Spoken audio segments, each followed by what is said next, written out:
इस मॉडल को तैयार करने का मेन ऑब्जेक्टिव है कि हमारे जितने भी स्टूडेंट हैं उनकी कंसेप्ट समझ में आ जाए। जनरली वेक्टर अलजेब्रा में क्या होता है, कुछ कंसेप्ट ऐसे हैं कि बच्चों की समझ में नहीं आते। मैं क्लियरली बता रहा हूं आपको। तो ये मैंने इसलिए तैयार किया है। देखिए यहां पे क्या है, वेक्टर ए, देखिए vector A and this is vector B. Angle between them that is theta, दोनों के बीच में एंगल थीटा है। मैं क्रॉस प्रोडक्ट के बारे में बता रहा हूं। क्रॉस प्रोडक्ट अब क्या होगा, A cross B, cross product of the vector A and B will be in the direction of unit vector. Unit vector दोनों के परपेंडिकुलर होता है। यूनिट वेक्टर ए के भी परपेंडिकुलर होगा, बी के भी परपेंडिकुलर होगा। देखो ये बी है और ये ए है, दोनों के परपेंडिकुलर होगा यूनिट वेक्टर। यूनिट वेक्टर को हम किससे रिप्रेजेंट करते हैं, एन से रिप्रेजेंट, डायरेक्शन में। तो इसी के डायरेक्शन में ए क्रॉस बी की डायरेक्शन में आपको यूनिट वेक्टर भी निकालना है, जिसमें यूनिट वेक्टर और ए क्रॉस बी दोनों ही पैरेलल हैं एक दूसरे के, दोनों की सेम डायरेक्शन है। तो यूनिट वेक्टर हम कैसे निकालेंगे, देखिए मैंने आपको यहाँ पे फिगर भी बनाई है, ये फिगर भी बनाई है। Vector A and vector B दोनों के बीच का एंगल थीटा है और ये जो यूनिट वेक्टर है that is perpendicular to both vector A and vector B. Unit vector में क्रॉस प्रोडक्ट में एक चीज याद रखनी है, बच्चे क्या करते हैं जनरली एक ही यूनिट वेक्टर निकाल देते हैं पॉजिटिव साइन में, जबकि आपका यूनिट वेक्टर इसकी जो अपोजिट डायरेक्शन है एन, नेगेटिव डायरेक्शन है, वो भी इसके perpendicular to A and B. Question में दिया होता है find the unit vector perpendicular to both A and B. तो ए एंड बी का तो ये भी वेक्टर है ना, यूनिट वेक्टर। तो इसलिए plus minus symbol, don't forget plus minus symbol. देखो मैंने यहां पर प्लस माइनस सिंबल जरूर लगाना है। तो यूनिट वेक्टर क्या हो जाएगा, unit vector in the direction of A cross B that will be equal to what, vector A cross B and its magnitude. Okay, you must have to keep in mind.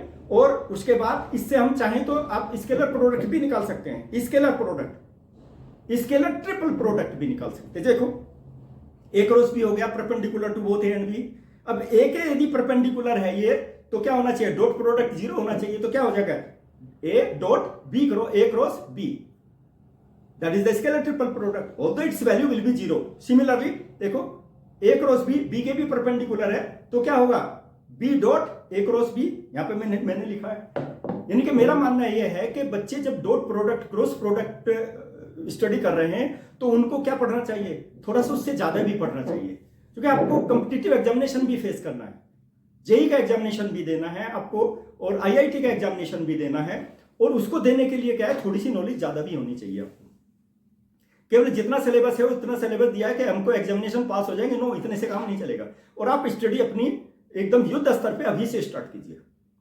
मई जून में जब बच्चों की छुट्टी होती है ना, पता है क्या करते हैं, पूरा सिलेबस स्टडी करते हैं, 2 महीने पूरा सिलेबस फिनिश कर देते हैं। और उसके बाद क्या करते हैं, रिवीजन चलता है उनका और नोट्स प्रिपेयर करते हैं।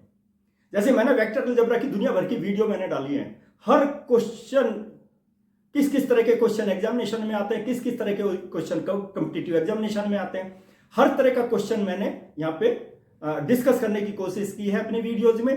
और उसके बावजूद भी अभी भी मैं डिफरेंट टाइप्स के क्वेश्चन वहां पे अपलोड कर रहा हूं। अब देखिए मैथ सक्सेस पॉइंट पे जाकर के और वीडियो देखिए मेरी कितनी बढ़िया और किस तरह से आपको कितना एनहेंसमेंट होगा आपका आपके मैथमेटिक्स एजुकेशन में।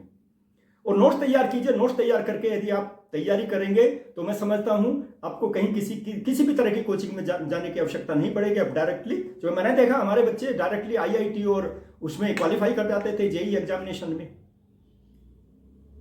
उनको कोचिंग में भी नहीं जाना पड़ता था अलग से, सेपरेट कोचिंग में, उसी में ही तैयारी करके वो निकल जाते थे। लेकिन उसका मेहनत करनी पड़ेगी ना, आप अभी से मेहनत कीजिए। और जो बच्चे डिफिकल्ट टॉपिक फील करते हो, चैप्टर कौन कौन से हैं आपके, वेक्टर अलजेब्रा है, 3D है, प्रोबेबिलिटी है, कैलकुलस में भी बच्चे डिफिकल्टी फील करते हैं। Even first chapter relation and function समझ में नहीं आता, मेरी वीडियो देखिए आप, मैंने रिलेशन फंक्शन के बारे में एक से एक वीडियो डाली है, वेक्टर से रिलेटेड एक से एक वीडियो डाली है। जो डिफिकल्ट टॉपिक है उसको सिंपलेस्ट वे में कंसेप्ट उसका बना करके, जैसे मैंने यहाँ पे आपका, और ये मैंने ये मॉडल तैयार किया है, जिससे बच्चों को पता लग जाए कि वेक्टर ए और वेक्टर बी दोनों हो गए, इनके परपेंडिकुलर ए क्रॉस बी कैसे ए और बी के परपेंडिकुलर होगा।